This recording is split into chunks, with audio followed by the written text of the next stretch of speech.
Alright guys, purpose of this video is I want to show you how to create a username and password for somebody in Trainual.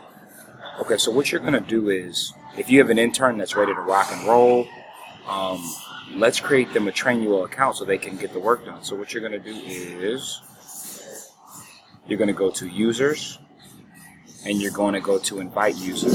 You're going to add a single user. I'm going to invite myself. William. Email is wbsav01@gmail.com. Obviously, you'll have the name and email address of that person. So William, wbsav01@gmail.com. Role, I'm always going to call them onboarding. Just going to say onboarding. Role is onboarding. General. And then I'm going to go to invite now.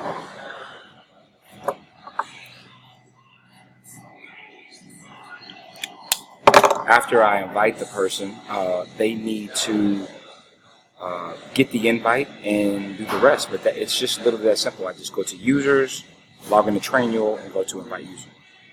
Got to have the Trainual password. Thank you.